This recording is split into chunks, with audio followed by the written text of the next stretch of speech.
Hey guys, welcome back to the channel. This is the story about Naruto. What if Naruto had the time sage? Part 2. Hope you'll enjoy this video. So before we start, please do support for more awesome content and also hit the subscribe button and share this video with your friends. And also support the creator of this fanfic. I have created many playlists. Check it out in the channel. So let's start the video. You're late. Sorry. I was on my way here when I suddenly became lost on the road of life, Kakashi said, causing everyone to sweat. Is this going to be a normal thing? Asked Naruto as he quietly activated his eyes. Wait, I don't need my Dojutsu for this. He's been late 3 times out of 3 already. Of course this is going to be a regular thing. So anyways, today we start our duties as shinobi of this village.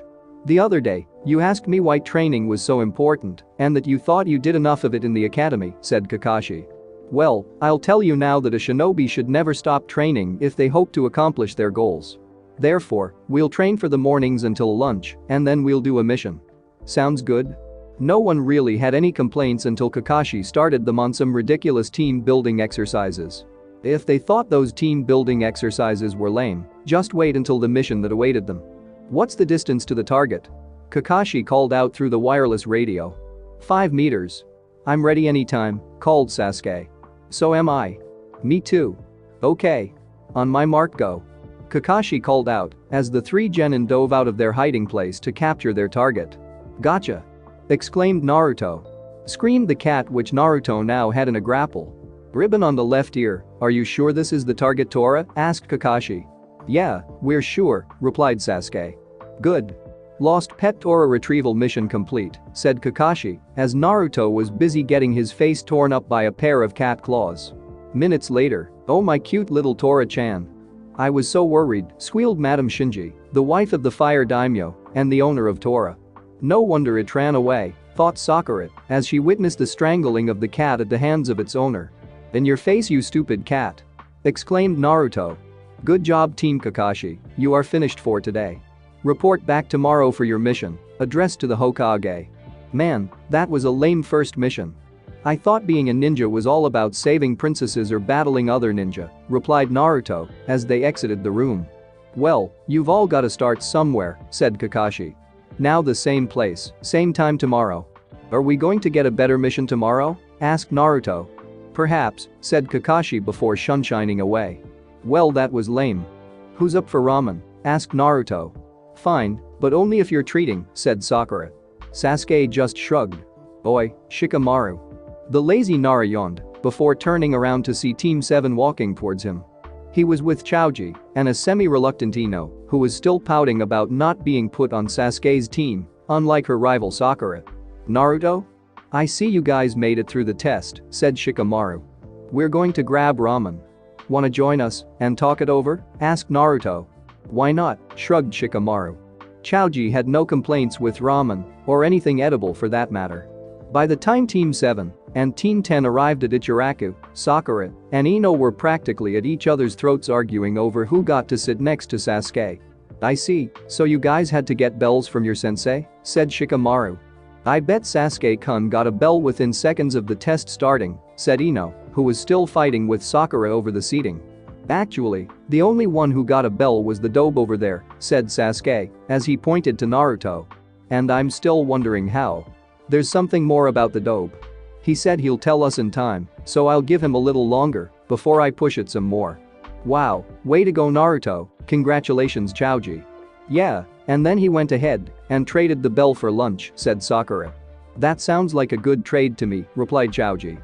Anything that deals with food is a good trade in your mind, said Ino. Yeah, but in the end it was all a trick to see if we could work together, said Naruto. Yeah, that's the trick to these tests. My dad told me all about them, said Choji. So what did you guys have to do? Asked Sakura.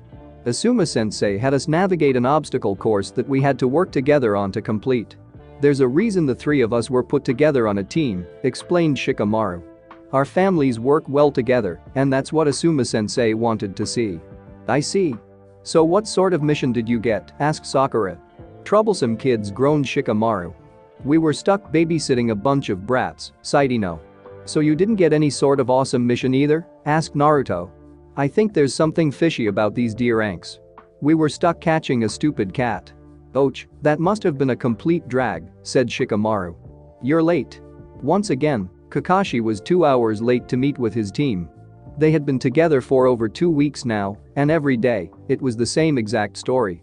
Kakashi would be late, they would do some lame team building exercise, and then get stuck with an even lamer mission. So today Kakashi was cut off. "No. We don't want any stinking team building exercise. We want to learn some cool ninja skill," declared Naruto as he just plopped himself down on top of one of the training posts. During Kakashi's tardiness, Naruto had taken it upon himself to ensure that what they were doing today wasn't what they had been doing for the past 2 weeks. "So you want to learn a cool ninja skill?" asked Kakashi as he just looked at them before making a smile with his eyes. Well, they have been completing the team building exercises, even if Naruto and Sasuke tend to get a little competitive. "Okay, fine," said Kakashi. "But if I teach you a cool ninja skill, you will have to do 2D ranks today and no training, as tomorrow will be all training." Sighing, Team 7 accepted the proposition. Their D ranks for the day: weeding a garden and picking up trash out of a river. "Man, today sucked," thought Naruto as he made his way back from cleaning up the river. It was also a day like today when Naruto was thanking the stars for his bloodline as he nearly destroyed a woman's herb garden, thinking they were weeds, and almost fell off the waterfall in the river they were picking trash out of. "I just hope what Kakashi-sensei has in store for us tomorrow is as awesome as he says it is. I mean, I could know he said it was a surprise, but what if it's lame for the rest of the night?" Naruto was contemplating on checking if what Kakashi had in store for them was worth double-duty D ranks. In the end, he decided to trust Kakashi this once, but if it was more lame team building exercises, he'd be keeping a much closer eye on Kakashi's plans for them. The next day, a miracle happened. Kakashi wasn't 2 hours late. No, Kakashi was almost 3 hours late as he arrived to see 3 fuming genin glaring at him. Okay, just calm down you 3, said Kakashi. "I promised you I'd teach you something, and I will. First, tell me what you know about chakra." Sakura was the first to speak, going into a detailed, textbook explanation on what chakra was and how it is used in the ninja world. "So Kakashi-sensei, what does that have to do with this super cool ninja skill you're going to teach us?" "Well, what I'm going to be teaching you will help you with your chakra. More specifically, using your chakra for jutsus you may cast," said Kakashi. "What I'm going to teach you are a few chakra control exercises." "So what exactly are these chakra control exercises used for?" asked Naruto, hoping this wasn't another lame team building exercise. Kakashi went into an explanation about how jutsus use chakra and how to optimize the chakra better by learning to control your chakra better. What really got Naruto's attention was that the better your chakra control was, the easier it would be for you to learn and master jutsus. "I'm going to teach you 2 chakra control exercises that have practical uses amongst ninjas. The first of these exercises, which I estimate will take you the rest of the week at least, is tree climbing," said Kakashi. "But we already know how to climb trees, sensei," said Naruto. "Yes, but can you climb trees without your hands?" asked Kakashi as he did a demonstration on a nearby tree, sticking his feet to the trunk and walking up the tree like nothing. Kakashi let out a slight giggle when he saw the looks on everyone's face. "Now, gather your chakra at the bottom of your feet and climb up a tree. This is also something you can do on your own time." "You mean while we're waiting for you to help an old lady?" muttered Naruto. "What was that?" asked Kakashi, pretending he didn't hear anything. "Anyways, this exercise will not only help with chakra control, but if you do this exercise long enough, stamina as well. If you can properly gauge the amount of chakra for this exercise, you can also properly gather the proper amount of chakra for a jutsu. Theoretically, if you can master this exercise, you can potentially master any jutsu. Now, take a kunai and use it to mark your progress up the tree. I suggest getting some momentum and running up the tree first," said Kakashi as he threw 3 kunai to his team. "Right. I'm going to be the first one up to the top of the tree, Tabeo," exclaimed Naruto, receiving a look from Sasuke. "Gee, like a dope like you could ever win," retorted Sasuke. The challenge was on. In one motion, all 3 of them began running at a tree with Naruto taking one step onto the tree before slipping off. Not enough chakra. Sasuke, on the other hand, had the opposite problem as the tree buckled under his step. Too much chakra. Sakura, on the other hand. "Hey, this is pretty easy," chirped Sakura, who was sitting atop a very high branch of the tree. "What? This exercise was much harder than I thought, but how did she do it? Asked Sasuke to himself. So it appears I was right, said Kakashi. Everyone looked to Kakashi for an explanation. Out of the three of you, Sakura has the least amount of chakra, however, as a result she has the greatest degree of chakra control. Kakashi then turned to Sakura. That was exceptionally good for a first try, Sakura. Continue doing that for the time being, and it'll help greatly with your stamina. Sakura nodded and smiled at her sensei's praise before Kakashi jumped down from his branch. Naruto, Sasuke, both of you have much larger reserves than her, making it harder for you to control that larger reserve. Keep doing this until you can reach the top, and then we'll move on to the next step, instructed Kakashi. Well, I'll leave you all to it. And he just left us side at Naruto, as Kakashi had just left them to themselves. Yup, replied Sasuke. Suddenly, the two locked eyes, and we're back at it, trying to work their way up the trees. Days passed with Naruto, and Sasuke finally managed to reach the top of the tree at the end of the third. Naruto had tried to get an edge on his newly proclaimed rival by using his Dojutsu one night to see if he could find a trick in the tree climbing, kind of like he did with the Kage Bunshin no Jutsu. Unfortunately, in his vision he accomplished the exercise by trial and error, without the instruction of the Forbidden Scroll, which he supposedly saw. Sadly, he was on his own for this one. On the third day of the exercise, Sasuke succeeded in defeating Naruto, but only by one attempt. When Sasuke made it to the top, Naruto followed on the next attempt. This only served to further fire their developing rivalry. As it stood, the score was 1-1 with Sasuke winning the tree climbing and Naruto doing better on the bell test. Sakura, who had completed the exercise within the first hours of being assigned it, found it difficult to keep up with her teammates, who proved to have superior chakra reserves and stamina. Still, Kakashi had advised her to perform that exercise until the point of exhaustion to build up her stamina, and already she was beginning to feel a slight increase in her overall stamina. After their one full day of training, they were back to rotating the day between training, which Kakashi was late to, and D ranks. Thankfully, with the training, they all had something to practice while waiting 2 hours for their AWOL sensei. About a week after they started tree climbing, Kakashi took them out of the trees and towards the stream that flowed through the training ground. I think you three have the hang of tree climbing, so I'll move on to the second exercise, water walking. Kakashi gave an explanation that while tree climbing was about maintaining a certain amount of chakra, water walking focused on releasing the chakra at a constant rate. He also gave a quick explanation on the exercise itself. Okay Sakura, you go first. Giving a quick and slightly hesitant nod, Sakura gathered chakra into her feet and began to expel it at a constant rate. Taking her first step onto the water, Sakura slowly shifted her weight onto the surface, hoping it would hold and she would remain dry. Thankfully, as she transferred all of her weight to the foot on the water, she didn't fall in, although it was unsteady, as she carefully took a few steps out onto the stream. Well, what do you know? To get it on the first go, her chakra controls already further than I expected, thought Kakashi. Wow! Way to go Sakura-chan, exclaimed Naruto. Even Sasuke had a slight look of surprise and approval on his face. This caused Sakura to blush and to eventually lose her concentration, causing her to plummet into the wet water. As she surfaced, it was pretty easy to tell that the pink-haired Kunoichi was slightly embarrassed. The rest of that week passed with Sakura mastering the exercise within the first day. Naruto and Sasuke both took a few extra days, and in the end, like the tree climbing, it was Sasuke edging Naruto out by one attempt. By the end of the second week, since they began chakra control exercises, it had been nearly a month since they became Team 7. It was becoming obvious between Naruto and Sasuke that they were getting more and more irritated by the nature of the D ranks. It came to the end of the day, and Naruto was sitting at Ichiraku, enjoying a large bowl of beef ramen when his sensei came and took a seat next to him. I'll have what he's having, only not quite as much, said Kakashi, ordering a bowl. Kakashi-sensei?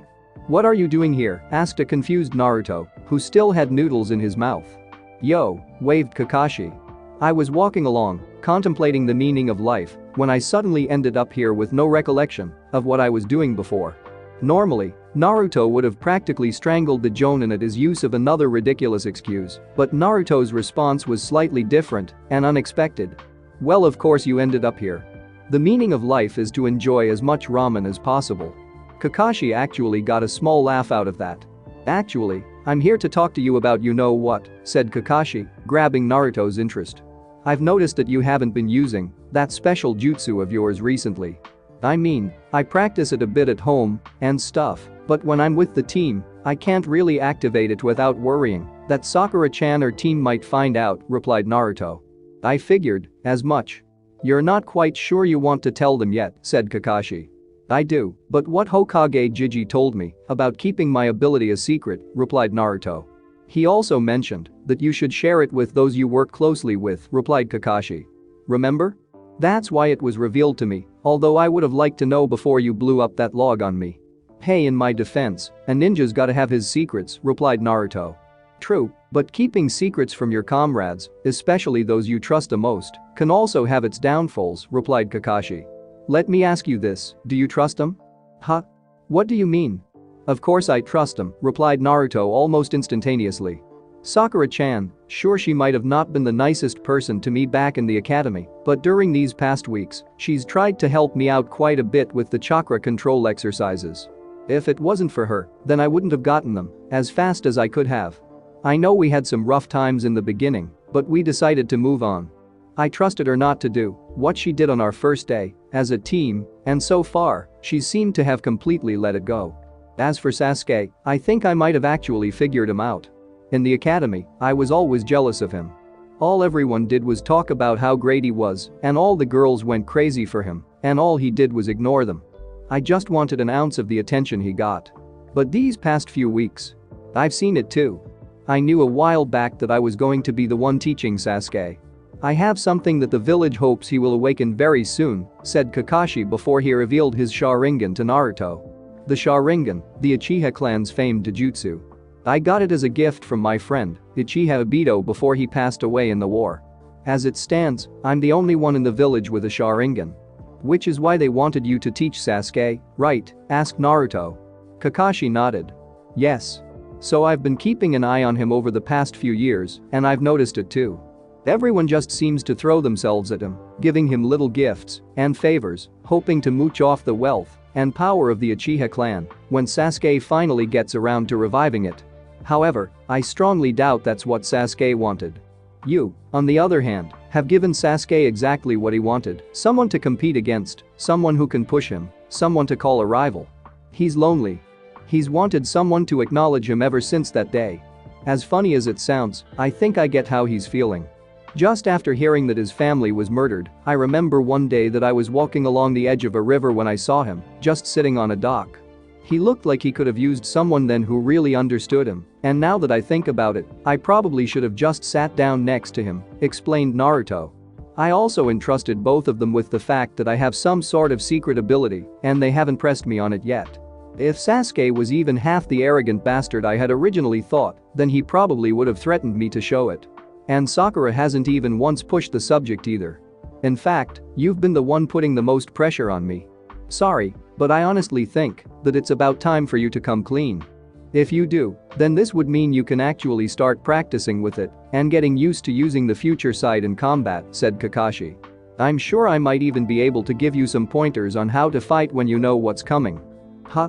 How would you do that? Asked Naruto. The Sharingan? If it's been trained enough, the Sharingan can predict the moves of your opponent, although not quite to the potential that your ability can, said Kakashi. Really? So that means that if Sasuke gets his Sharingan thingy and the two of us are fighting, we can just look at each other and figure out who's going to win? Naruto asked. Kakashi couldn't help but blame Naruto for this faulty conclusion. It wouldn't happen like that, although that would be interesting to say the least, said Kakashi. I also wanted to tell you one last reason why I think you should tell them sometime soon. I plan on requesting a more difficult mission for us tomorrow, said Kakashi. Really? Is it going to be something more than these stinking chores? Shouted Naruto with a lot of frustration in his voice. Yeah. I'm telling you now, because it's obvious that you'd probably just go home and try to look into what mission we have for tomorrow. Kind of like the other day, when you borrowed Akamaru to scare Tora, said Kakashi. Hey, that dumb cat had it coming, shrugged Naruto. Kakashi sighed. Anyways, I'm going to request an easier C rank for us tomorrow. It's something that will ease you guys into more appropriate missions for ninja, which means that encounters with hostile enemies are likely, said Kakashi. My one piece of advice when dealing with an enemy is you never know what will happen. But I can just see what they're going to do, said Naruto. That's not what I'm talking about. In order to see what's going to happen, you need to use your eyes. But if you use them, there's a chance that both Sasuke and Sakura could see them, and without them knowing about it, could add another variable that you never saw coming until just that moment, said Kakashi. I see. I think I get what you're saying, said Naruto. I think I'll tell them. After the mission if I don't find a good time to do it during the mission. That sounds fine, and thank you Naruto, replied Kakashi before he got up and left. A little later, Naruto realized the thank you wasn't for agreeing to reveal his bloodline to his team, but rather for the bowl of ramen that Kakashi had forgotten to pay for. Okay Team 7, your next duty is either babysitting an elder's grandson, shopping in the neighboring village, or oh it looks like Tora ran away again. Everyone on Team 7 paled when the Hokage mentioned that the infamous Catch Tora mission was back on the rosters. No.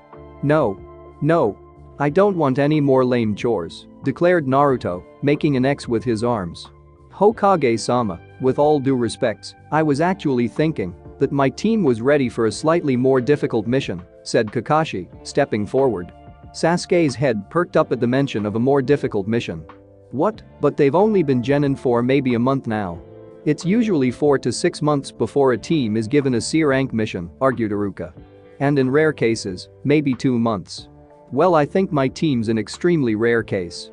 Besides, we've foreseen that a simple C-rank mission shouldn't pose any problems, said Kakashi, who slightly tilted his head in Naruto's direction, earning a sigh out of Iruka.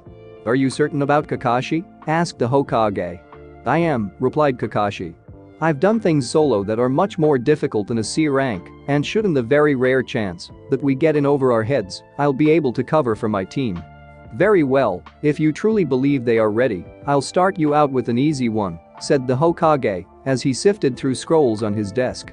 Here we go, I'll give you a low-ranked protection mission for a certain individual. Send in the client. What's this? A bunch of super brats? Called out an obviously drunken older man who smelled strongly of sake and had a pack on his back.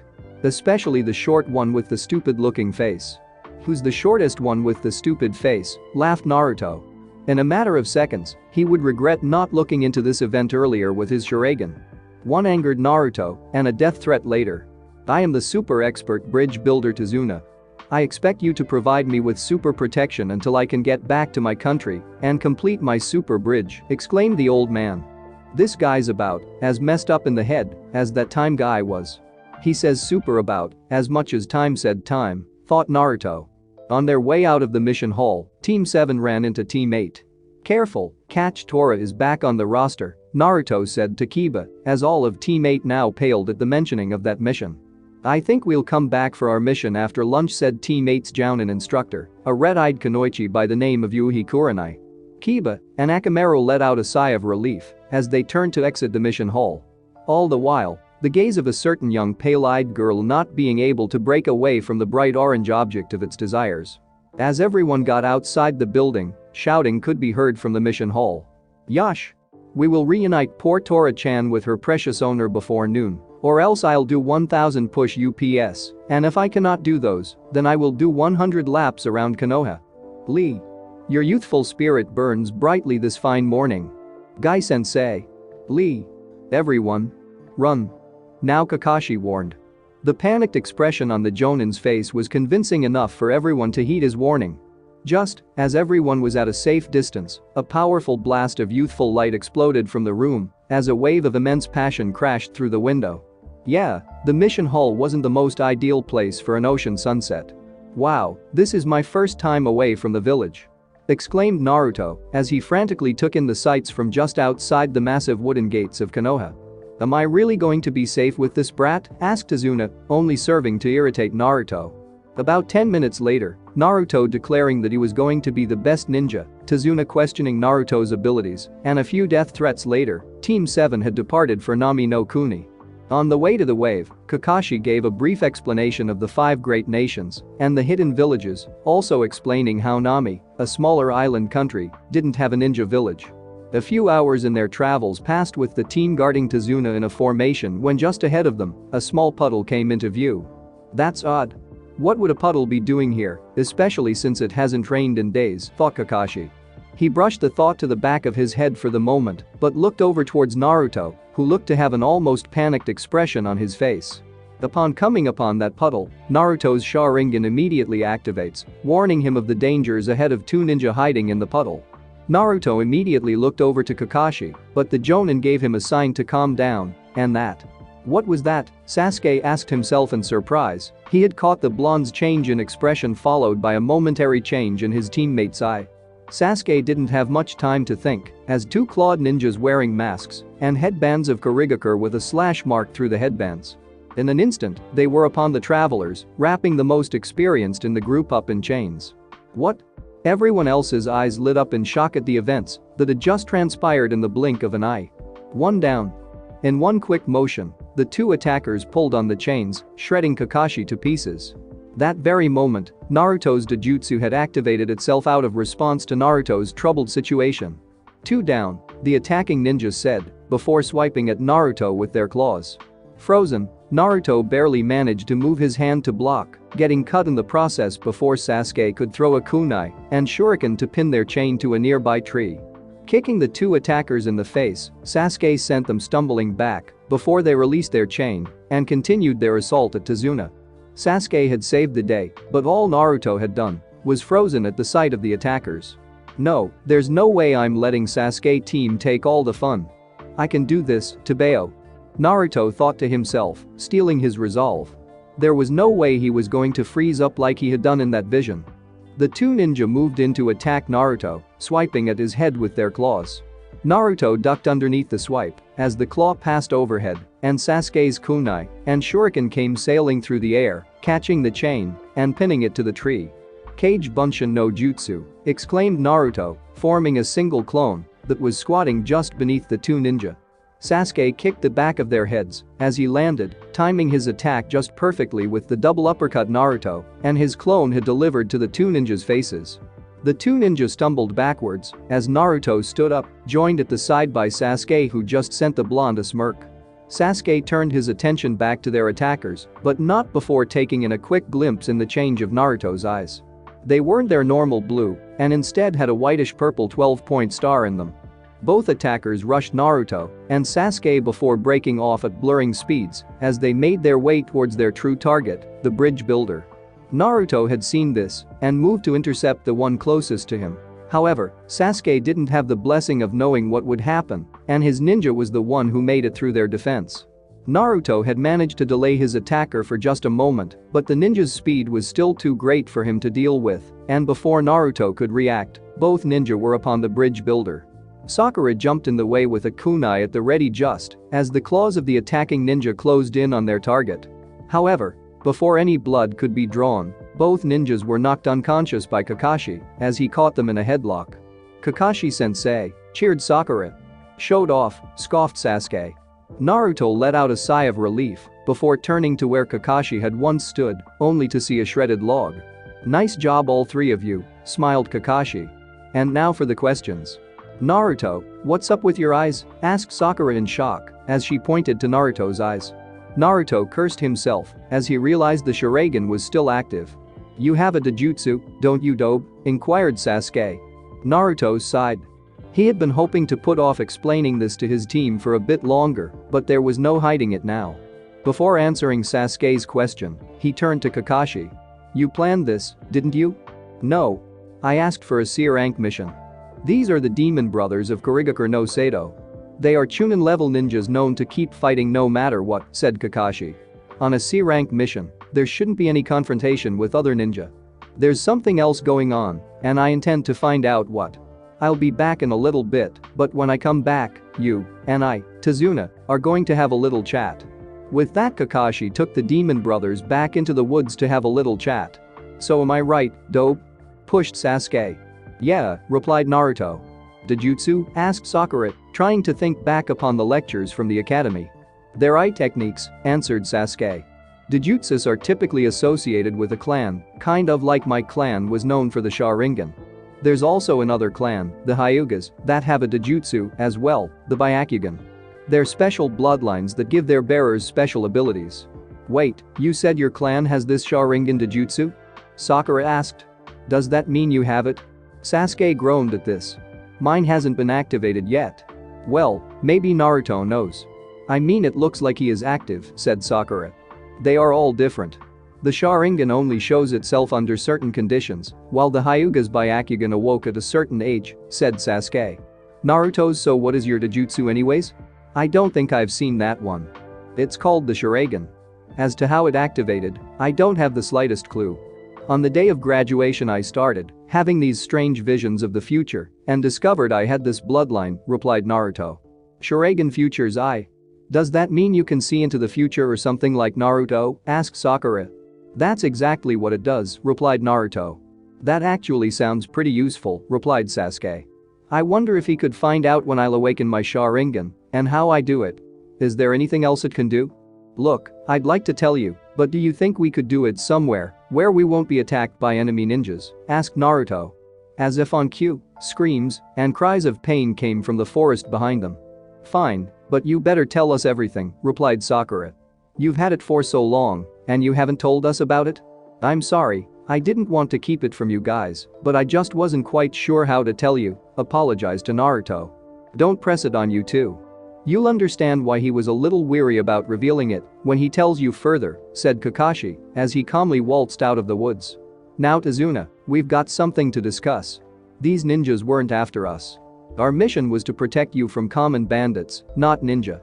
This mission is at least B rank now, if not A rank. We aren't ready for this mission. It's way out of our abilities, said a sweating Sakura. I understand. If you must know, the reason I only got a C rank was because that was all I or my country could afford.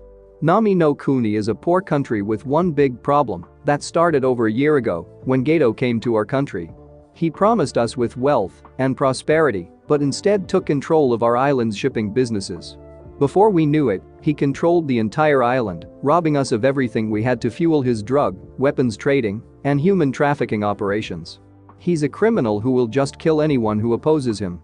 That's why I need your protection to complete my bridge and liberate my country from Geto's control, explained Tazuna. I've heard of Geto before. He's one of the world's wealthiest people who runs a shipping company on the outside. However, I wouldn't have a hard time believing that there's more to him than just a shipping company, said Kakashi. His monopoly on all our business traffic quickly gave him control of our island. Life in Nami no Kuni is, well, you'll see when you get there, but to say the least it's terrible, said Tazuna. My bridge, however, is the one thing he fears. So those ninja who were after you were sent by Geto, deduced Sakura. Yeah, and if you quit the mission now, I'll definitely be killed. But don't worry about it, laughed Tazuna. If I die, the worst thing that will happen is that my cute 10-year-old grandson will cry for a few days, and then they'll come after my daughter. The last part was said as a sense of dread overtook Tazuna. Don't worry, old man, we'll take the mission and kick the crap out of this Geto guy's ass, declared Naruto, speaking for the group. I'm down if it means more challenging fights, said Sasuke. I guess I'm in, Sakura added, although a lot of hesitation and reluctance was present in her voice. I suppose I have no say in the matter, so we'll continue to protect you, Tazuna-san, said Kakashi, finding himself overruled by a bunch of 12-year-olds. But once your country gets back on your feet, you're going to have to pay for the full price of the mission. I understand, and thank you all very much, replied Tazuna. At some forest hideaway. You failed.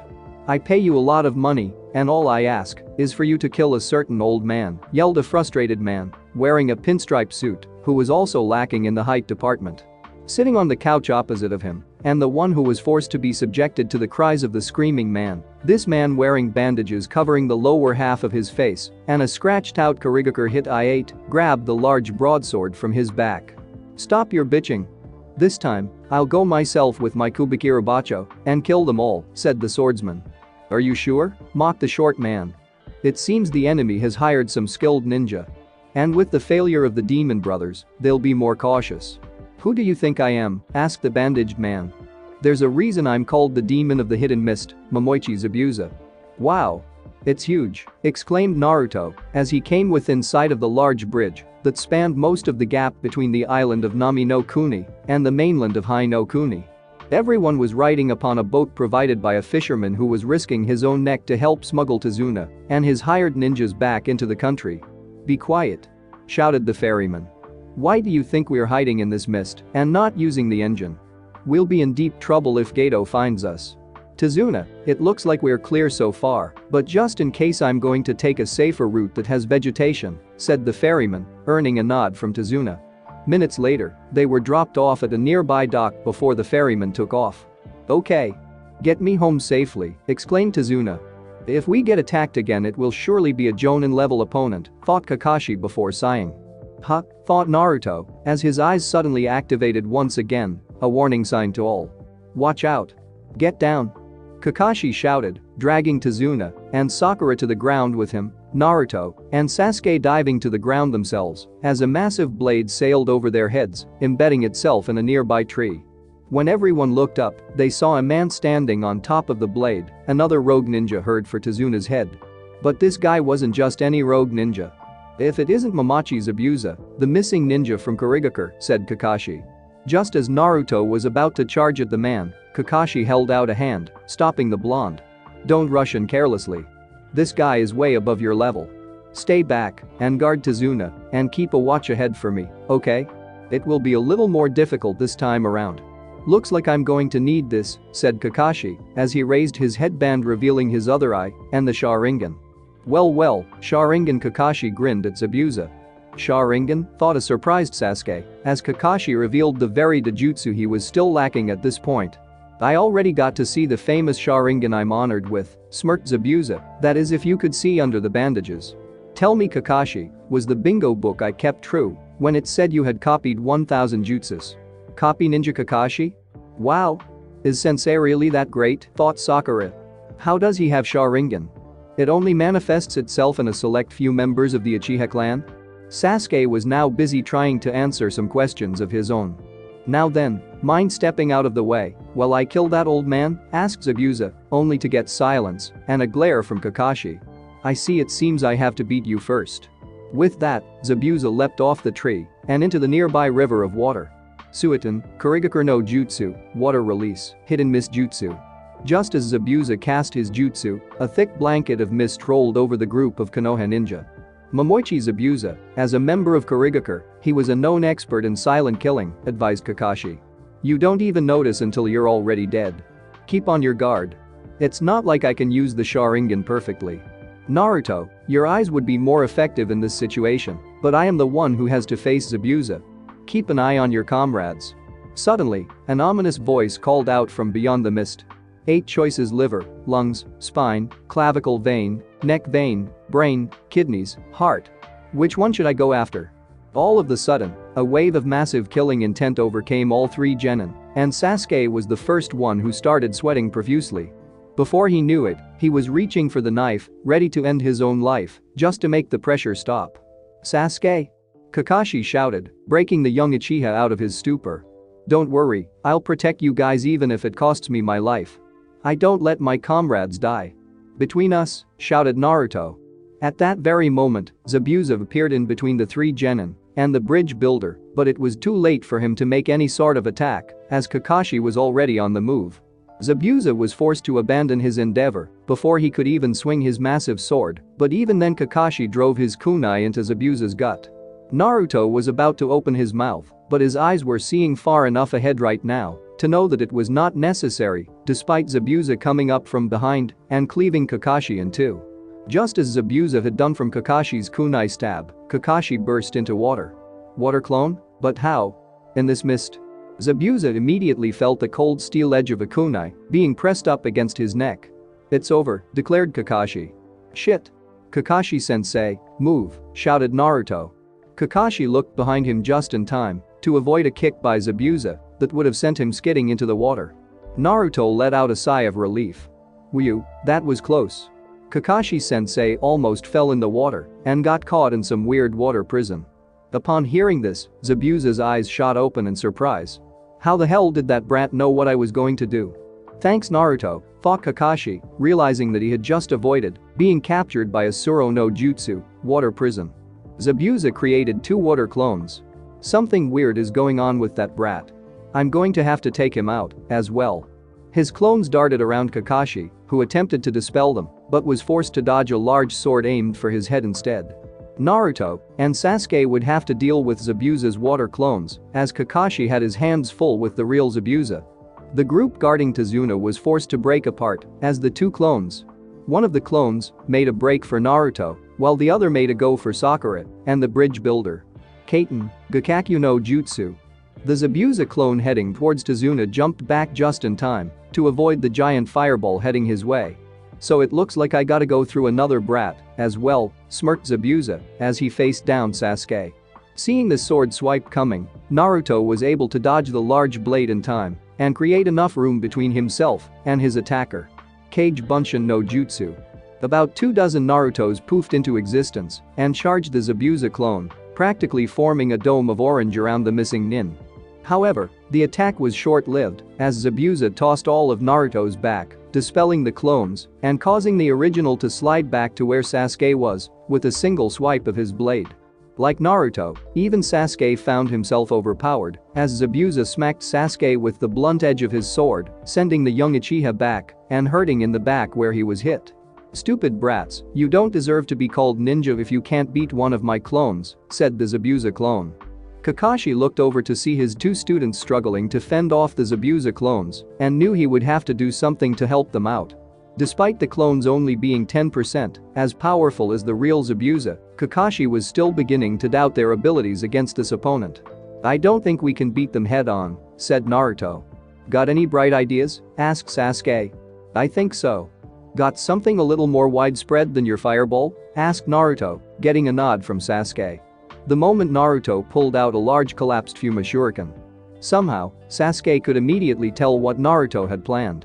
"You sure you can throw that?" asked Sasuke, knowing very well that a Fuma Shuriken required a little bit more skill than a normal Shuriken. "I may not be a weapons expert, but I've been practicing a little with one of these after you showed it to me that day in training," said Naruto. "Besides, I'm the one who knows where to throw it." Sasuke nodded before beginning his jutsu. Kaiten, Housenkan no Jutsu. Fire release, Phoenix Sage Fire Jutsu. Over a dozen fireballs shot from Sasuke's mouth in a random fashion as they headed for Zabuza. The clones smirked, knowing well that all they had to do was jump back to avoid it. Both clones jumped, but just as one of the clones took to the air, the Fuma Shuriken that Naruto had thrown burst from out of one of the fireballs and nicked the side of the clone. If that was the real Zabuza, that wouldn't be enough to take him down, but since it was a clone, it was enough to cause the clone to revert back into water. The other clone let out a slight growl before just narrowly avoiding a kunai that had been thrown from behind. Sending a quick look behind him, he realized that the shuriken that had been thrown earlier was actually Naruto transformed into the shuriken. "What was that about not being able to take out one of your clones?" mocked Sasuke. Naruto regrouped into Sasuke before creating a few clones and sent them charging at the Zabuza clone. The Zabuza clone ducked, dodged, and hacked his way through Naruto clones until he felt his movements starting to slow until he was practically immobilized. Sasuke smirked as the Naruto clones had done their job, delivering and entangling Zabuza in ninja wire. Kaiten, Ryuka no Jutsu. Fire raced from Sasuke's mouth down the wires, incinerating the entangled Zabuza. Sasuke now stood with his hands on his knees, panting. For a genin, pulling off 3 elemental jutsus in a battle was far from expected, and Sasuke was already getting tired. "It appears Naruto and Sasuke are done. What do you say we finish things up here?" said Kakashi. Both he and Kakashi jumped towards the water and began cycling through the exact same hand seals. Suiton, Suryuten no Jutsu. Twin water dragons rose up from out of the water and crashed down upon each other, sending a large wave of water upon everyone. "Whoa," gasped Naruto. He copied that many seals in mere seconds perfectly, thought Sasuke, amazed with Kakashi's skill using the Sharingan, all while wondering how exactly Kakashi got it. Zabuza and Kakashi were soon circling each other in a dance of sorts, matching each other's moves perfectly. "Damn, my movements he's completely reading them," Kakashi finished, startling Zabuza. "What? Did he read my mind? That damned freaky eyes are pissing me off." "Right," finished Kakashi. "All you're doing is copying me.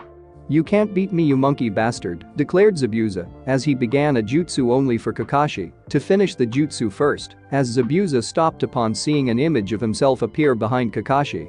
Suiton, Daibakufu no Jutsu. Water release, great waterfall technique. "What? Impossible," shouted Zabuza before getting blasted with a massive wave before the wave tore through the landscape and threw Zabuza against a tree. As Kakashi jumped up onto the tree, he lodged a number of kunai into Zabuza's limbs, immobilizing him. How? Can you see the future? Yeah, you're going to die, replied Kakashi. Well, not really, but I can actually say I know someone who can. Kakashi-sensei, Naruto shouted before two senbon came flying in, nailing Zabuza in the neck.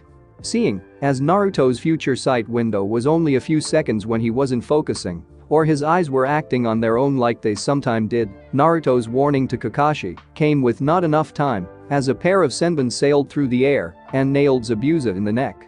You were right. He is dead, called out a voice from the top of one of the tree branches. As everyone shifted their gaze upward, a robed ninja wearing an Anbu-style mask with the Kurigakure emblem stood atop a tree branch. Jumping down from his own branch, Kakashi checked the vital signs on the corpse of Momoichi Zabuza. He really is dead, Kakashi figured. The masked ninja bowed. Thank you very much. I have been searching for the opportunity to kill Zabuza for a long time. That mask I take, you're a hunter nin from Kurigakure, inquired Kakashi. I am, replied the hunter nin. Hunter nin? Asked Team 7 out of curiosity. Yes. My duty is to hunt down missing nins. I am a member of Kurigakure's hunter nin team, spoke the hunter nin. From the voice and the height I'd say our hunter nin's a girl, probably not much older than Naruto, thought Kakashi. And yet she's a hunter nin. Who the hell are you? Shouted Naruto. Don't worry Naruto, she's not an enemy, said Kakashi. But that Zabuza was that strong and killed just like that, Naruto continued. He was strong, and yet he was killed by a kid. A kid not much different than me. How can I understand that? I know how you feel about Naruto. But that is the sad truth in our world. There exist kids younger than you, yet stronger than me, replied Kakashi. Before anything else could be asked, the hunter nin disappeared and then reappeared next to the body of Zabuza before taking it away to dispose of it. Now to get Tazuna home safely, said Kakashi. Let's go. With that, Kakashi took one step before falling flat on his face. My body won't move if I use the Sharingan too much. Arriving at Tazuna's house, they were greeted by a young woman whom Tazuna introduced as his daughter, Tsunami. Kakashi was placed on a futon in a spare room, and everyone else collapsed on nearby cushions. Sensei, are you alright? Asked Sakura. Yeah, but I'll be out for a week or so. I used up too much chakra from using the Sharingan, said Kakashi. Well, we just defeated a really strong ninja, so we should be safe for a while, said Tazuna. By the way, who was the masked kid? Sakura asked, prompting Kakashi to go into a long discussion revolving around Kurigakure's hunter nin, causing Kakashi to come to a most troublesome conclusion. Zabuza's alive. What? But we saw him die, exclaimed Sakura. True, but hunter nins usually dispose of the body on the spot, said Kakashi. How did the hunter nin dispose of Zabuza's body? How could we know? That masked ninja took off with the body, said Sakura. If hunter nins need proof, they just take the head and destroy the rest of the body, said Kakashi. And the weapon that he used to kill Zabuza was simple needles. They aren't made for killing, but can put you in a death-like state. So he is alive then? Asked Sakura. Most likely, and that hunter nin is actually his accomplice, said Kakashi. Regardless, it is very likely Gato will send someone else after us, whether it's Zabuza or an even stronger opponent. I estimate we have about a week before we face the risk of another attack. During that time, we're going to prepare. What do you mean by prepare? Asked Naruto. For the next week, you guys will receive training while you rotate between guarding Tazuna. You guys are growing rapidly. All of you, said Kakashi. Get some rest, because tomorrow we'll start. That's not fun, scoffed a young boy who had just entered the room. Inari. Where were you? Cheered Tazuna. Inari, say hello to these people. They are ninjas who protect Grandpa. Mom, Inari said, turning away from Tazuna and towards his mother, Tsunami. They are going to die. What? Shouted Naruto and Sakura in unison. Sasuke was thinking the same exact thing, even if he didn't say anything. There's no way you can win against Gato, said Inari. You little brat, shouted Naruto. Listen here. I am a superhero who will one day become an incredible ninja called the Hokage. I don't know this Gato, but he's nothing against me. What are you, stupid? Inari asked. There's no such thing as a hero. Inari turned to leave a flailing Naruto, being held back by Sakura. If you don't want to die, you should leave. Sorry, Tazuna apologized just as Naruto stomped up the stairs to go have a talk with Inari. As Naruto got to Inari's door, he heard the small boy crying from inside. Changing his mind, he decided to leave the crying boy alone for the time being. "So Naruto, are you going to tell us more about this bloodline of yours?" asked Sasuke as the three of them sat down in the spare room. This would be Sakura's room while Naruto and Sasuke slept on futons in the living room. "Honestly, there's not really much more to tell you other than my Sharingan." "Sakura-chan got it correct when she said it can see into the future," replied Naruto. "Other than that, I don't know what else my Jikuten can do." "Jikuten?" asked both Sasuke and Sakura simultaneously. "Yeah, that's supposedly the name of the bloodline that Hokage Jiji told me I have. But other than these eyes, I still don't know what else I can do," said Naruto. "So when were you planning on telling us?" asked Sasuke, now pushing the subject further. "I was actually going to tell you guys after this mission. Hokage Jiji told me to be careful with revealing my bloodline, something about it being a long-lost bloodline, and villages trying to get their hands on it if they ever found out," replied Naruto. "I'm sorry I didn't tell you guys, but I wanted to wait for the right moment." "You mean like after we get attacked by ninja?" retorted Sasuke. "Well, we weren't supposed to be attacked," said Naruto. "It's fine. Just one more question to ask," said Sasuke. And then Naruto was bombarded with questions about the future by Sasuke and Sakura. Sasuke wanted to know when he would get his Sharingan, how he got it, and when, and how he killed a man by the name of Uchiha Itachi, who he revealed to be his brother and the one responsible for the deal of his clan. Sakura, on the other hand, wanted to know stuff along the lines of when Sasuke-kun would finally accept one of her date requests and when they would get married. Needless to say, Naruto was resisting the urge to facepalm himself repeatedly. "I can't see that far ahead, guys," responded Naruto. "At most, it's only 2 days, if I really focus. Although it used to only be a day, maybe with some more practice, I can't see much further than that." Both Sasuke and Sakura sighed in defeat. It was worth a shot. Gato's hideaway. "So, even though you have come back defeated," smirked Gato, who was accompanied by 2 thugs, about twice his size, wielding swords at their sides. "It looks like Kiri ninja are pretty pathetic." The young girl who was tending to Zabuza's wounds did not like the tone of the short man at all and just watched him cautiously. "You can't even avenge your own men? And you call yourself a demon?" who mocked Gato. "I bet I could even take that girl of yours, and there'd be nothing to stop me from doing so." A sickening grin appeared on Gato's face as he reached towards the girl tending to Zabuza. That was one mistake Gato shouldn't have made, as the young girl grabbed Gato's arm and snapped the bones in the short businessman's arm in a single quick motion. Ready to defend their boss, the 2 guards moved forward, only for the girl to grab their own swords and hold it to their necks, making them freeze out of pure surprise at the speed of the girl. "Fine. One more time. I'll give you one more chance, but if you fail you won't be welcome here anymore," shouted Gato before he and his guards left the room. "Haku, you didn't have to," say Zabuza, showing Haku the kunai underneath his covers. "I know it's too early to kill Gato. If we cause a commotion, they'll be after us again," said Haku. "We must be patient." In a forested clearing, outside of Tazuna's house, "From now on, one of you will be guarding Tazuna, while the other 2 stay here and train," said Kakashi. "You 3 already have the basic chakra control exercises down, but I still want you to practice those a bit, however, that's not what I had planned." "So are you going to teach us a cool jutsu, Kakashi-sensei?" asked Naruto. "Unfortunately, I don't have what I need here to teach you 3 jutsu, but I want to continue our discussion about chakra," said Kakashi. "As ninjas, we use chakra to perform jutsus, but that's not all. Chakra can also be used to augment our movements, namely speed and strength.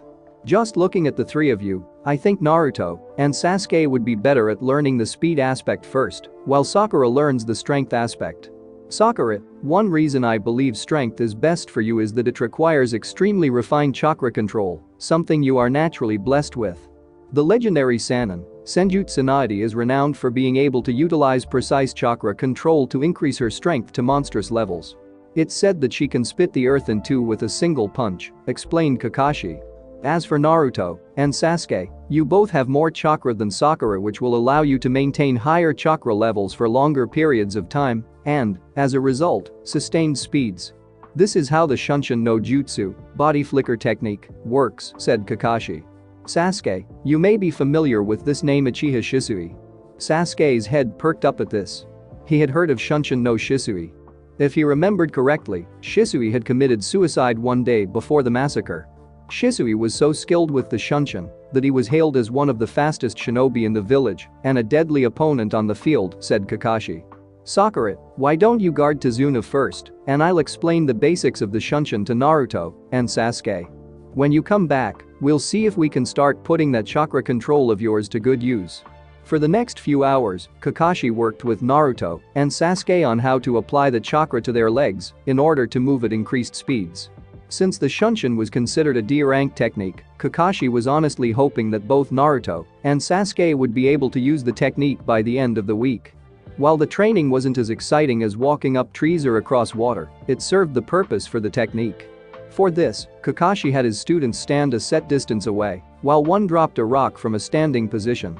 If the exercise was done correctly, the other would be able to Shunshin to the first side and grab the rock before it touched the ground. In all honesty, it didn't take long before either Naruto and Sasuke began getting bored, resulting in a few spars. For Naruto, those spares were probably the best things he could have been doing, as Sasuke had allowed the use of his Dojutsu, giving Naruto some actual combat training using the Sharingan to see the attacks coming and react to it. Needless to say, Sasuke could not land a hit on Naruto during the spars, where the blonde was using his Dojutsu. Sakura's training was slightly different in that Kakashi wasn't necessarily focusing on Sakura's speed, although there were times when he passed a few hints to either Naruto or Sasuke, hoping she would catch on to the requirements behind the Shunshin.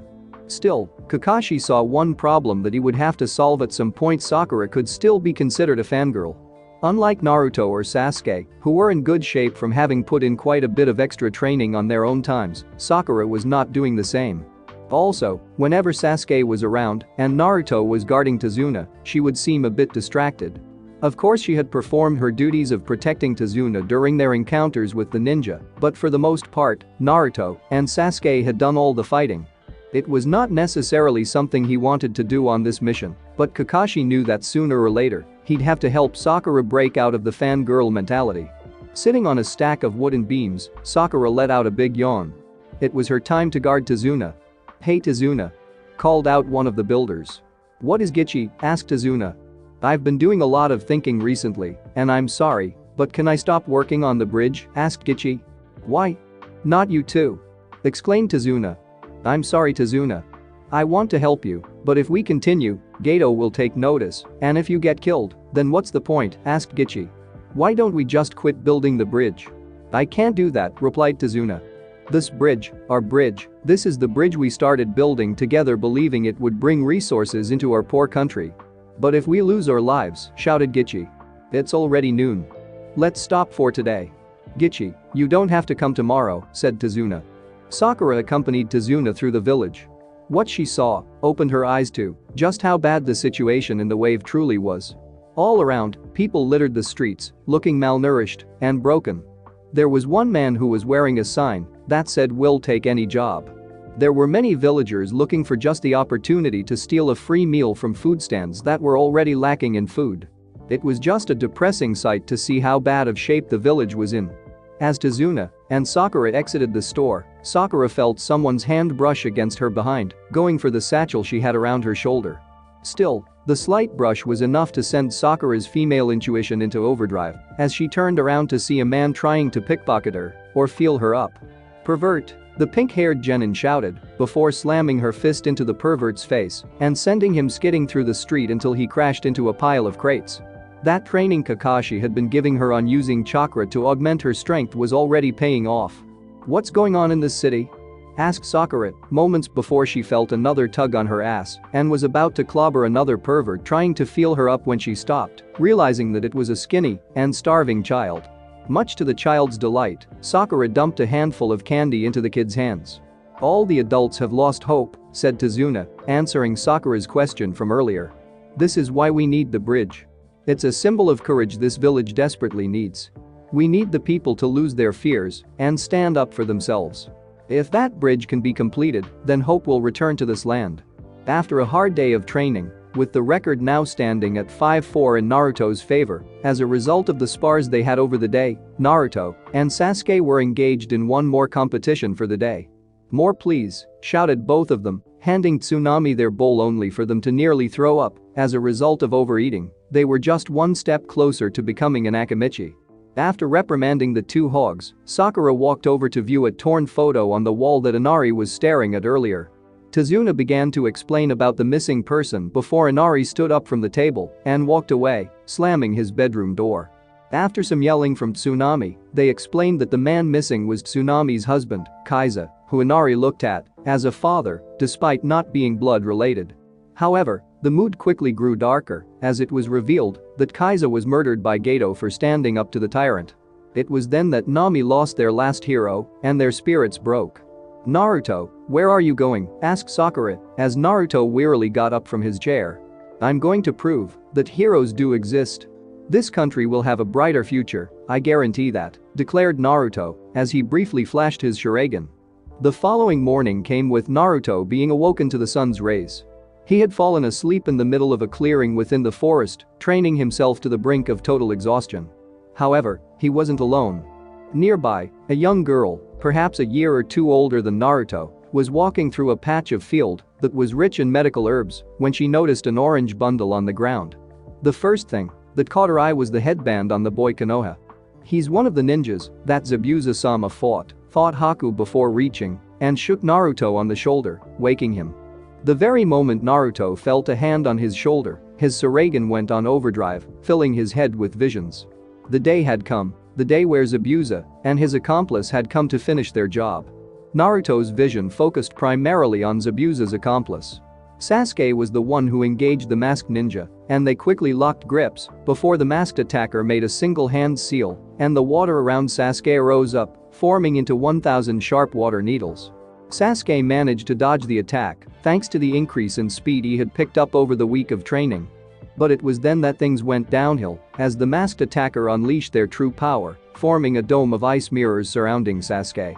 Before Sasuke could even react, he was assaulted with a barrage of senbon. And then Naruto arrived in blazing fashion, shouting his entrance into the battle out loud for the world to hear. Doing something completely unexpected and stupid at the same time, Naruto snuck into the masked ninja's jutsu to try and help Sasuke, but that's where things went downhill. The masked assailant somehow stepped into the mirrors, and before anyone knew it, Naruto and Sasuke were assaulted with a barrage of senbon again. Sasuke tried to retaliate and melt the mirrors with his Kaiten Gakakyu no Jutsu, but the ice withstood the fire. And then more senbon rained upon the boys. Out of frustration, Naruto formed 24 clones, all with the hopes of breaking through the jutsu, but the masked assailant was too fast, dispelling all the clones in seconds. Naruto was then bombarded with a barrage of senbon. Both boys, now resembling pincushions, struggled to rise to their feet. However, Sasuke was beginning to notice something. He was now able to follow the insanely fast movements of his opponent. Sasuke's eyes blaze a fiery red as Sharingan finally awakens. It was then that the masked assailant realized that the battle had to be finished quickly. The easiest target is Naruto. Sasuke moved to intercept the attack. As Naruto's eyes began to open, the sight was horrific. Sasuke had taken the attack that was meant to kill him. Needles stuck out of Sasuke's neck and body, blood pouring around the needles. "What's with that face? You moron," said Sasuke weakly. "Why?" asked Naruto. "I don't know, my body just moved on its own," said Sasuke before dropping to the ground dead. Rage and anger filled Naruto as the masked ninja stepped back into the mirror. To the ninja's horror, a vile and dark chakra flared up from around Naruto, who was now taking on a slightly more feral appearance. With blinding speed and building rage, Naruto punched one of the ice mirrors before the masked ninja even had time to jump to the safety of another mirror. Naruto's first drove straight through the ice, shattering it and sending the masked ninja flying back, crashing into the barrier on the side of the bridge.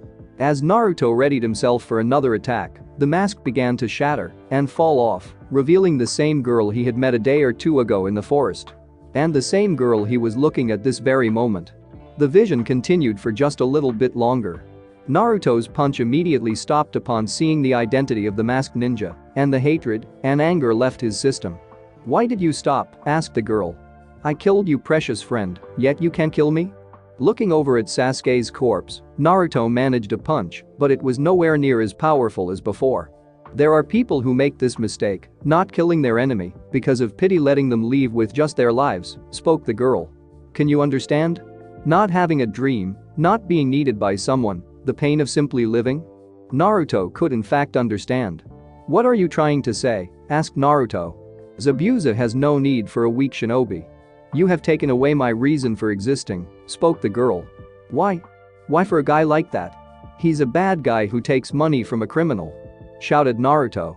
Is that eyebrowless freak the only important person to you? A long time ago I had people very important to my parents, said the girl. And with that, she went into a story explaining about how she was born in Korigakure to parents who loved her until her father found out she and her mother possessed a Kekkei Genkai, a rare bloodline trait feared and persecuted throughout Mizuno Kuni, and killed her mother while trying to kill her. It was then that the girl's bloodline activated, killing her father and the mob he had assembled before she could be killed. For weeks, the frail girl wandered the cold, moving from village to village, surviving off of whatever she could find that had been tossed aside. At that time, I realized the most painful thing, the girl said. That in this world I am a person unwanted. It was then that Naruto began to realize something. He and the girl were alike, feared for something they had no control over. Now, if someone who acknowledged you from the bottom of their heart appeared, wouldn't that someone become the most important person to you? The girl asked. Naruto's mind immediately flashed to Iruka-sensei. Zabuza-sama took me in, knowing I was a person with an advanced bloodline. The blood that everyone hated he desired, and he gave me my reason to exist. There was someone who wanted me, and I knew I would follow him until the end of the world, just to help him accomplish his own goals. I'm sorry, Zabuza-sama, I was unable to become the weapon you sought, through the girl, before speaking 2 words to Naruto. Kill me. Naruto's vision flashed forward a few moments to where Naruto was hesitant going to kill this girl, although he probably never would have ended up killing her. Immediately, the girl sensed something, and before Naruto could even react, kicked the blonde in the stomach before creating an ice mirror and disappearing in it. Thought Naruto as he frantically looked around for the girl. Over there. Naruto ran towards 3 shady figures, the mist still lingering around to obscure his vision. However, when Naruto arrived at where the girl was, he couldn't help but let a horrified look overcome his face. The girl was now standing between Kakashi and Zabuza, who had been locked in a fight of their own, with Kakashi's hand piercing clean through her body, where her heart was. It seemed like Haku saw that she could be of one last use to Zabuza, using herself as a shield and sacrificing her own life to ensure Zabuza's survival. At this, Zabuza just laughed before preparing to swing his sword. I sure picked up something useful, good girl, giving me this final chance, Zabuza said as he swung his sword, prepared to cleave Kakashi and his now dead accomplice in 2. Swiftly, Kakashi leapt out of the way, taking the girl's body with him over to Naruto and lying her corpse next to the blonde. With Haku dead, you can move, Zabuza laughed, and rage began building up in Naruto as he looked down at the girl who gave her life in exchange for Zabuza's. Naruto, stay here, said Kakashi before pulling his hand out of Haku's chest and closing her eyes. For some reason that Naruto still couldn't get, she looked peaceful, that she was able to fulfill her self-proclaimed purpose one last time. Naruto cut the vision there, not wanting to see any more. For some reason, he didn't care how the battle between Kakashi and Zabuza ended. He just couldn't bear to think about how Haku would give herself like that willingly for someone like Zabuza. Naruto soon opened his eyes after feeling the hand on his shoulder. He looked up to see who had awoken him and was shocked when it was the very same girl from his vision, Haku he believed her name was. She was wearing a light pink kimono and had a basket of herbs at her side. You'll catch a cold sleeping in a place like this, the girl said. Huh? Who are you? Naruto asked, pretending to have not seen his vision for the moment. I was out here looking for some medical herbs for my friend who was injured the other day, the girl replied. So what did Naruto do? He offered to help find the medical herbs she needed. Thanks for helping me out. You sure are working early, lady, said Naruto as he handed the herb to the girl. You are too. What are you doing here at this time of morning? Training, exclaimed Naruto. I see that headband, could you be a ninja? Asked the girl. Have you noticed? Yeah, I'm a ninja, Naruto shouted, getting a small giggle out of the girl. This in turn caused Naruto to let a slight blush creep across his face. Why are you training? Inquired the girl. Because I want to become stronger, replied Naruto without a hint of doubt in his voice. But you already look pretty strong, said the girl. No. I want to become even stronger, exclaimed Naruto. To become Hokage, the strongest ninja in my village is my dream. I'm going to make everyone acknowledge my strength, and there's also something I need to prove right now. Is that for you or someone else? Asked the girl. Naruto just looked at her with a confused expression before she laughed again. Do you have someone who's precious to you? What? Asked Naruto. When a person has something important to protect, that's when they can truly become strong, said the girl. Naruto's memory immediately flashed to Iruka-sensei and his team before he smiled. Yes, I understand that very well. The girl picked up her basket of herbs before she slowly began to walk away. You will become strong. Let's meet again somewhere. By now, Naruto couldn't help but ignore the memories from his vision that were now tearing at each other inside his head. Wait, Haku, is it? Haku stopped dead in her tracks. She had not revealed her name to this boy, and yet he knew. I know you're with him. That eyebrowless guy, Zabuza, spoke to Naruto. Haku immediately formed a senbon out of ice and threw it at Naruto, who dodged it with ease. I don't want to fight, just talk. Haku stood there for a moment with another senbon in hand before cautiously lowering it. I can't explain why, but I know. I know how you view Zabuza, how you see yourself as nothing more than that guy's tool. How? To a guy like that, how? To say Haku was surprised, well, even though she was trying to hide it, she couldn't. Flashback no jutsu. Haku, where are you going? Asked Zabuza as Haku prepared to leave the base where she and Zabuza were recovering from their battle. Haku was going to go out to find some herbs to help with Zabuza's healing. I'm just going to find some medicine to help you, replied Haku. I see. Very well then, but be careful. You may run into those Konoha ninja. If you run into that Kakashi, stay away from him. And also be careful of that blonde brat, said Zabuza. I don't know why, but he knew everything I was going to do. He could even see what I was going to do in the mist. I would have had them if it wasn't for that brat. I don't know how he saw my attacks before I did them, but I assure you I'll take care of him when we meet again soon, said Zabuza. End flashback no jutsu. He could see Zabuza-sama's attacks before he used them, and he knew about my involvement with Zabuza-sama before I even said anything, Haku thought, trying to figure out this kid. Her mind came to one conclusion, but she dismissed it out of how ridiculous it sounded. You don't seem like the type of person who would be involved with a guy like Zabuza. You're too kind and too nice, said Naruto. That may be, but Zabuza-sama is the person I hold most dear. I know he saved your life, gave you a purpose for living, but how can you throw your life away for someone like him? Shouted Naruto. This shook Haku to the core. From what this kid was implying, she was going to die for Zabuza. Can I ask you something? Asked Naruto. Please don't come to the bridge. If you do, you'll die. That confirmed Haku's suspicion. Somehow, this boy had foreseen her own death, but one question remained. How will I die? That was one thing he had been lectured on by Kakashi-sensei and Iruka-sensei recently, not giving away too much. He could have told her exactly what he saw in his vision, but then the enemy would know how the battle was going to go and most likely change their attack plans. You'll die so that Zabuza can live, Naruto said, trying to tell her what would happen, but without giving away any more details than absolutely necessary. Please just don't come to the bridge. To her, it was obvious that Naruto was still innocent in the world of shinobi. He didn't know death, and to him, everything about being a ninja was still a fantasy. I will do what Zabuza wishes, and if that means I must give up my own life to ensure he lives, then I will do so, replied Haku before walking off. Naruto stood there, clutching his hands, before turning back to return to Tezuna's house.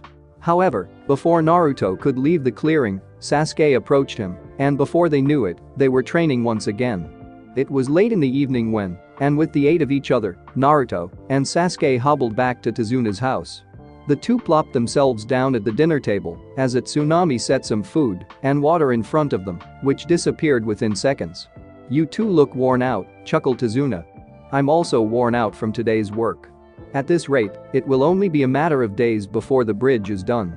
Naruto-kun, Sasuke-kun, father. Don't overdo it, okay, protested Tsunami. Across the table, Inari began to cry before shouting out. Why do you guys bother to try so hard? No matter how hard you train, you're still no match for Gato. No matter what glorious claims you make, or how hard you work, when facing the strong, the weak will only end up getting killed. Everyone expected Naruto to shout back and argue loudly with the kid, but he just sat there, not wanting to waste whatever little energy he still had in a petty argument. "Whatever, kid, I'm not like you. I'd hate to be like you," Inari shouted. "You don't know anything about this country, yet you're being so nosy. What the hell do you know about me? I'm different from you, you're always clowning around and acting so cheerful, you don't know how hard life can be." Naruto finally snapped. "Just keep on crying then forever, you little sissy." Inari was speechless and only began to cry harder. "Naruto!" Sakura shouted, now joining the fray. Whatever Naruto said before walking away. "I've got something I need to think about. I'll see you in the morning, Kakashi-sensei." Kakashi let out a sigh as he turned to Inari, who was sulking away towards the door of the house, still crying. "Can I join you?" Inari, who was sitting on the dock outside his house, turned around to see the Jounin-sensei of the ninjas hired to protect his grandfather. Kakashi took a seat next to the boy. Naruto didn't mean any harm by what he said. He just sometimes does stuff without using his head. "Tazuna-san told us about your dad, Kakashi. Like you, Naruto also grew up without a father. Actually, he's never known his parents, and he's never even had a single friend until just recently. The truth is, he's had a rougher past than you. But I've never once seen him cry or complain. He only moves on and works harder, trying his best to get people to acknowledge him. For his dream, he risked his life at any time." Kakashi's words actually got through to Inari, and for the first time since Team 7 had met the small boy, Inari wasn't questioning the hopelessness of their actions. "He knows what it really means to be strong, just like your father," said Kakashi. "Naruto may actually understand your feelings better than anyone else. Regardless of what he said, he really does care about you." Inari was left speechless to contemplate those words for the rest of the evening. Damn it. Why did, or I guess will, Haku give her life just like that for someone like Zabuza? Why are they even working for someone like this Geto guy? Can't they see what Geto's doing to the people? Naruto, already frustrated from Inari's crying, clenched his fist so hard that his fingers actually dug in and caused his hands to bleed. What to do? I can't let them kill Tazuna, or this island's going to suffer even more from Geto. But I don't want Haku to have to die. She just seems too good and too innocent to have to die for someone like Geto. And then there's Sasuke. Flashback no jutsu, a few days ago.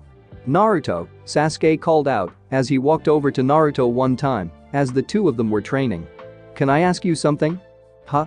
"The great Uchiha Sasuke, asking me a question?" Naruto jokes, earning a glare from Sasuke. "What do you want?" "I know you said you can't see that far into the future, but I want to ask that, if you ever find out about how I awake my Sharingan, that you'll let me know," Sasuke asked. "Yeah," Naruto said, expecting something more like how much longer he was going to be tormented by fangirls or something. "Don't worry, I promise I'll do whatever I can to help you with your Sharingan." End flashback no jutsu. Sasuke unlocks his Sharingan tomorrow in the fight against Haku. I could tell him, but then he might do something that will make it so he never unlocks it.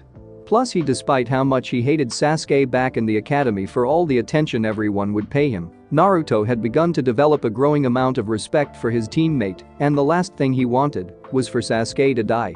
I could just go right away and try to stop any of Haku's attacks from hitting Sasuke, but then he might not get his Sharingan. Out of frustration on how complicated things were getting, Naruto grabbed his hair. First, and above all, he had to make sure his team made it out alive. Letting Sasuke die was an absolute no. Second, Naruto didn't want Haku to die either.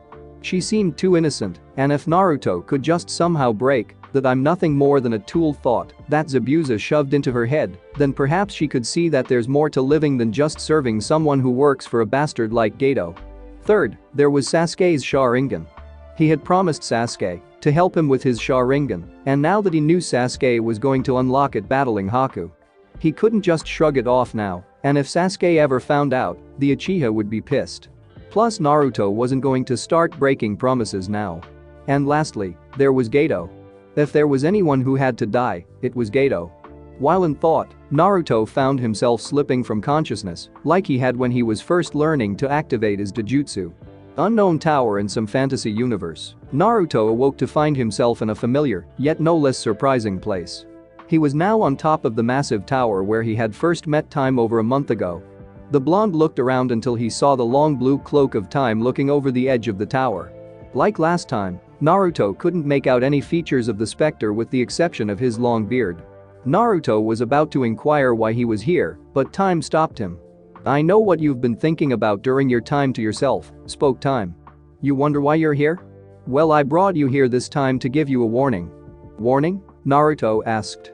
"The last time you had a vision like that, just before the time came for you to take your 2 tests to become a shinobi, the end results were the same as they were intended to be," said Time. "As such, using your foresight had no effect on the flow of time. Nothing really changed. But now, you're contemplating saving that girl and your teammate. I will tell you this. Had you waited until the vision was finished, you would have learned that it was not your friend's time yet." "Wait, so Sasuke doesn't die?" asked a happy Naruto. "He was simply put in a death-like state, but no, he did not die," spoke Time. Naruto let out a sigh of relief. "Well, that takes care of one thing. Now all that's left to do is figure out how to save Haku. And that is what I want to warn you about. Unlike your friend, this girl does in fact die. It is time for you to learn the truth behind the power you hold. You've probably noticed now that despite you knowing what's going to happen, you can act differently. Until now, there haven't been any problems, as the end results were the same, you graduating, your team passing, your team defeating Zabuza the first time through. So long as the end result remains the same, the flow of time doesn't complain and continues to flow, as it always has. However, should the end result be something different than what fate had predicted, then consequences happen that even I cannot see, and consequences that were never supposed to happen come to pass. I will warn you now, don't try to save the girl." "What? But why not? What's the point in having these powers if I can't do what I think is the right thing to do?" argued Naruto. "Because, as of this moment, the flow of time is stable. Saving this girl could potentially disrupt the flow of time," spoke Time. "I will leave you with that to ponder for now, until next time," said Time, before giving Naruto another push off the tower and towards the raging seas below. Thanks for watching my video. Leave a like if you enjoyed my video and also do consider subscribing to my channel for more awesome content. If you want the next part of this story, let me know in the comment box. See you next time. Till then, sayonara.